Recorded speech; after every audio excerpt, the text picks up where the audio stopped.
পেহেলগামে উগ্রপন্থী আক্রমণের পর ভারত ও পাকিস্তানের সম্পর্ক একেবারেই তলানিতে ঠেকেছে। এই আক্রমণের প্রতিশোধ হিসাবে ভারত বিদেশ দপ্তরের মাধ্যমে বিভিন্ন দেশ বিদেশের কূটনৈতিক স্তরে যোগাযোগ স্থাপন করে এবং সন্ত্রাসী আক্রমণের বিরুদ্ধে সমর্থন জোগাড় করে। বর্তমানে পরিস্থিতি এমন হয়ে দাঁড়িয়েছে যে ভারতবর্ষের পাকিস্তানের উপর আক্রমণ এক প্রকার নিশ্চিত।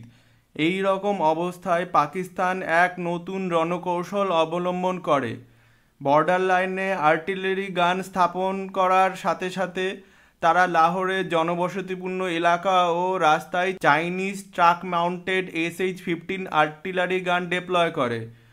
লাহোরে আর্টিলারি গান স্থাপন করার মূল উদ্দেশ্য হলো এখান থেকে ভারতের অমৃতসরের দূরত্ব মাত্র 50 কিলোমিটার এবং পাকিস্তানের SH-15 আর্টিলারি গানের রেঞ্জ 58 কিলোমিটার।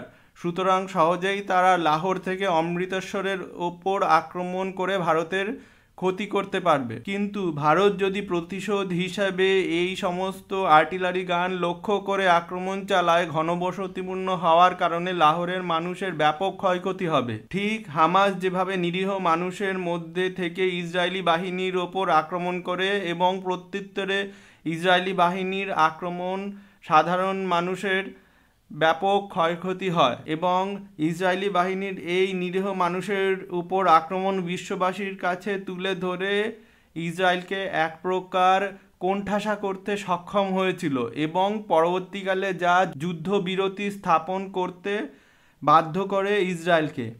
মনে করা হচ্ছে ঠিক একই সামরিক কৌশল অবলম্বন করে ভারতকে কোণঠাসা করার জন্য পাকিস্তান লাহোরের ঘনবসতিপূর্ণ এলাকায় আর্টিলারি গান মোতায়েন করে। তবে এই সামরিক কৌশল ভারতবর্ষ বিশ্ববাসীর কাছে প্রকাশ করে দেয় যাতে এই ধরনের সামরিক কৌশলের জন্য যদি পাকিস্তানের নিরীহ মানুষের কোনো ক্ষয়ক্ষতি হয় তার জন্য একমাত্র দায় পাকিস্তানই থাকে। আপনাদের কি মনে হয় পাকিস্তানের এই সামরিক কৌশল কি কাজে দেবে? আপনাদের মতামত কমেন্ট করে জানাবেন।